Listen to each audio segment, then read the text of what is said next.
మా సుమన్ టీవీలో చాలామంది పేరెంట్స్కి, చాలామంది స్టూడెంట్స్కి ఎడ్యుకేషన్కి సంబంధించి కెరీర్లో ఎలా సెటిల్ అవ్వాలన్న చాలా డౌట్స్ నుంచి వీక్యూబ్ బయటపడేస్తుందని చెప్పొచ్చు. వాళ్ళందరూ కూడా బాగా రిసీవ్ చేసుకుంటూ ఉన్నారు. ప్రతి పాడ్కాస్ట్లో మనం లాట్ ఆఫ్ ఇన్ఫర్మేషన్ అనేది అందించడం జరుగుతోంది. ఫస్ట్ ఆఫ్ ఆల్ మీరు కూడా వీక్యూబ్తో కొలాబరేషన్ గురించి, అలాగే పార్ట్ ఆఫ్ ద మెంబర్ అయ్యారు, ఎట్లా అనిపిస్తుంది? సో వీక్యూబ్ అనేది ఒక మంచి ఆర్గనైజేషన్ అండి, ఒక మంచి ఎథిక్స్ అండ్ ఇంటెన్షన్తో స్టార్ట్ అయిన ఆర్గనైజేషన్ అండి. సో నేను 13 years రియల్ టైమ్ ఇండస్ట్రీలో వర్క్ చేశానండి. తర్వాత లాస్ట్ 3 years నుంచి కంప్లీట్గా టీచింగ్లో ఉన్నా. సో ఇక్కడ ఈ ఇన్స్టిట్యూట్ గురించి చెప్పుకోవాలంటే మేడం, ఇన్స్టిట్యూట్ మెయిన్ గోల్ ఒకటే, ఎవరు వచ్చినా మా దగ్గరికి, మా దగ్గర జాయిన్ అయ్యే ప్రతి స్టూడెంట్కి ఫైనల్గా జాబ్ తీసుకుని రావాలి అనేదే మా గోల్ అండి.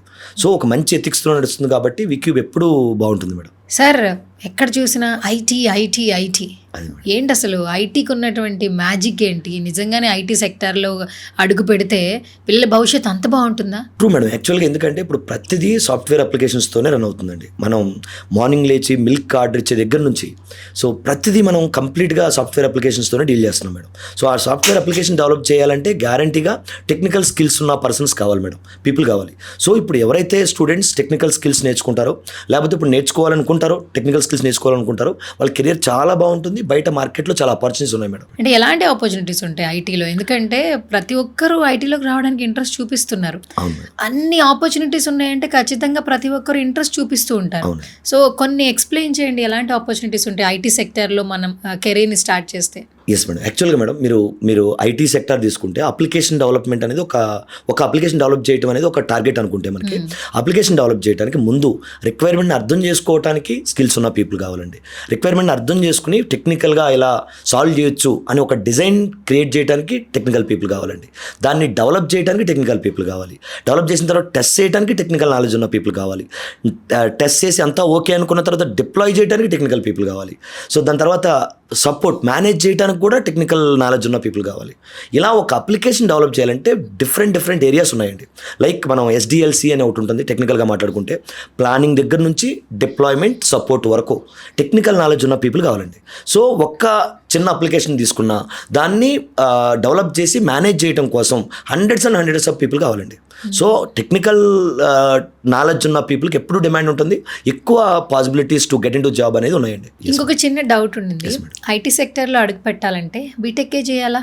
అంటే వేరే కోర్సెస్ చేసిన వాళ్ళు కూడా ఇందులోకి అడుగు పెట్టలేరంటారా? మీరు ఇచ్చే suggestions? Very good madam. BTech చేయాలని రూల్ ఏం లేదు మేడం. డిగ్రీ చేసినా మనం సాఫ్ట్వేర్ జాబ్ తెచ్చుకోవచ్చు. బీటెక్ ఏ బ్రాంచ్ చదువుకున్న జాబ్ తెచ్చుకోవచ్చు మేడం. కానీ ఇక్కడ కావాల్సింది డిగ్రీతో పాటు ఒక ప్లానింగ్ ఉండాలి మేడం, ఒక ప్రాపర్ ప్లానింగ్ ఉండాలి. స్టూడెంట్స్ మిస్ అయ్యేది అదే మేడం. యాక్చువల్గా స్టూడెంట్స్ ఏంటంటే కాలేజ్ రోజుల్లో జస్ట్ ఏదో మనం ఆ ఎగ్జామ్ పాస్ అయిపోదాం, ఆ సర్టిఫికేట్ తెచ్చేసుకుందాం, డిగ్రీ సర్టిఫికేట్ తెచ్చుకుందాం అనే పాయింట్ ఆఫ్ వ్యూలో ఉంటారు. అలా కాకుండా సో ప్రాపర్గా ఒక ప్లాన్ చేసుకోవాలండి. మనం ఫర్ ఎగ్జాంపుల్ బీటెక్ జాయిన్ అయినా లేకపోతే డిగ్రీ జాయిన్ అయినా ఫస్ట్ ఇయర్ నుంచే నా గోల్ ఇది, సాఫ్ట్వేర్ ఇంజనీర్ అవ్వాలనుకుంటున్నాను. సో సాఫ్ట్వేర్ ఇంజనీర్ అవ్వాలంటే నాకు ఏ స్కిల్స్ కావాలి, నాకు ఎక్కడ ఇంట్రెస్ట్ ఉంది, కోడింగ్ ఇంట్రెస్ట్ ఉందా, నాన్ కోడింగ్ ఇంట్రెస్ట్ ఉందా అని ఒక ప్రాపర్ ప్లానింగ్ ఉండాలి. సో ఆ ఇంట్రెస్ట్ ప్రకారం టెక్నికల్ స్కిల్స్ నేర్చుకోవాలి. తర్వాత కమ్యూనికేషన్ మీద ఫోకస్ చేయాలి. కమ్యూనికేషన్ అంటే ఏదో UK స్లాంగో US స్లాంగో మాట్లాడటం కాదు. మనం చెప్పాలనుకున్నది ఆపోజిట్ వాళ్ళకి అర్థమయ్యేలాగా క్లియర్గా ఎక్స్ప్లెయిన్ చేయగలగాలి, అది ఇంగ్లీష్లో. ఇప్పుడు ఈ రకంగా మేడం ఒక స్టూడెంట్ ఐటీ ఇండస్ట్రీలోకి వద్దామంటే ఒక ప్రాపర్ ప్లానింగ్తో ఫస్ట్ మీ ఇంట్రెస్ట్ని బేస్ చేసుకుని so you have to learn some skills. ఆ తర్వాత కమ్యూనికేషన్ మీద గ్రిప్ సంపాదించాలి. తర్వాత స్కిల్స్ నేర్చుకున్న తర్వాత వాటిని ఇంప్లిమెంటేషన్లో పెట్టాలి. ఎందుకంటే థియరిటికల్ నాలెడ్జ్కి సాఫ్ట్వేర్ ఇండస్ట్రీలో అవకాశాలే లేవండి. ప్రాక్టికల్ నాలెడ్జే బాగుంటుంది, ప్రాక్టికల్ నాలెడ్జ్కే ఇంపార్టెన్స్ ఉంది. What was the difference between theoretical knowledge or practical knowledge? అదే సింపుల్ అండి. ఇప్పుడు మనం ఒక బైక్ నడపాలనుకోండి, బైక్ క్లచ్ ఉంటుంది, ఎక్సలేటర్ ఉంటుంది, బ్రేక్ ఉంటుంది అని చదివామంటే బైక్ నడపగలమండి? సో మనం ఫీల్డ్లోకి దిగి ట్రై చేయాలి. ప్రాక్టికల్గా unit to experience the things, అంతేనండి. ఇప్పుడు మన టెక్నికల్ సబ్జెక్ట్లో కూడా ఇప్పుడు పైథాన్ ఉందనుకోండి, పైథాన్ చదివితే రాదండి, ప్రాక్టికల్ సినారియోస్ని సాల్వ్ చేయాలి, ప్రాబ్లమ్ సాల్వింగ్ అలవాటు చేసుకోవాలి, డేటా అనాలిసిస్ని అలవాటు చేసుకోవాలి. సో ఒక end to end application build చేయడం అలవాటు చేసుకోవాలి. అది చేస్తేనే వస్తుందండి. You have to make your hands దర్టీ madam, గ్యారంటీగా. స్టూడెంట్స్ కాకుండా పేరెంట్స్కి ఈ పైథాన్, జావా వీటిని నేర్చుకోవడం వల్ల what was the advantages actually? So యాక్చువల్గా మేడం ఇప్పుడు మనం ఒక 1 by 1 డిస్కస్ చేస్తానండి. ఇప్పుడు 90s నుంచి మనం సాఫ్ట్వేర్ ఇండస్ట్రీ ఎవాల్యుయేషన్ తీసుకున్నాం అనుకోండి మేడం. 90sలో డిగ్రీ చదువుకున్న వాళ్ళకు లేకపోతే MCAనో బీటెక్ చదువుకున్న వాళ్ళకి ఆపర్చునిటీస్ ఎక్కువ ఉన్నాయండి. అప్పుడు టెక్నికల్ పీపుల్ తక్కువ ఉన్నారు. ఇప్పుడు మనం 2026లో తీసుకుంటే ఇప్పుడు టెక్నికల్ పీపుల్ ఎక్కువ ఉన్నారు. ఆ టెక్నికల్ పీపుల్ ఉన్నారు, కానీ టెక్నికల్ సర్టిఫికేట్ ఉన్న వాళ్ళు ఉన్నారు. అపార్చునిటీస్ ఉన్నాయి, అప్పుడైనా అపార్చునిటీస్ ఉన్నాయి, ఇప్పుడు కూడా ఇంకా అపార్చునిటీస్ పెరిగినాయి. కానీ ఇప్పుడు పీపుల్ టెక్నికల్ స్కిల్స్ నేర్చుకునే వాళ్ళు పెరిగారు. At the same time skills కన్నా కూడా జస్ట్ సర్టిఫికేట్స్ మీద డిపెండ్ అయ్యే వాళ్ళు ఎక్కువ కనబడుతున్నారు మేడం. సో ఈ ప్రాసెస్లో అండి, ఫర్ ఎగ్జాంపుల్ ఒక అప్లికేషన్ డెవలప్ చేయాలనుకోండి. అప్లికేషన్ డెవలప్ చేయటం అంటే మీనింగ్ ఏంటండి, మన దగ్గర ఏదన్నా ప్రాబ్లం ఉంటే, ఫర్ ఎగ్జాంపుల్ మనం ఒక కస్టమర్కి కాంపౌండ్ ఇంట్రెస్ట్ క్యాలిక్యులేట్ చేయాలి. ఒక కస్టమర్ కంటే మనం పెన్ను పేపర్ తీసుకుని కాంపౌండ్ ఇంట్రెస్ట్ క్యాలిక్యులేట్ చేస్తాం, ఫర్ ఎగ్జాంపుల్ ఒక లోన్ కస్టమర్కి. అదే ఒక 1 lakh లోన్ కస్టమర్స్ డీటెయిల్స్ మీకు ఇచ్చి కాంపౌండ్ ఇంట్రెస్ట్ క్యాలిక్యులేట్ చేయండి వీళ్ళందరికీ అని అడిగాను అనుకోండి, మీరు 1 lakh కస్టమర్స్కి పెన్ను పేపర్ తీసుకుని రాసుకుంటూ కూర్చుంటే 1 సంవత్సరం పడుతుంది కదా మేడం.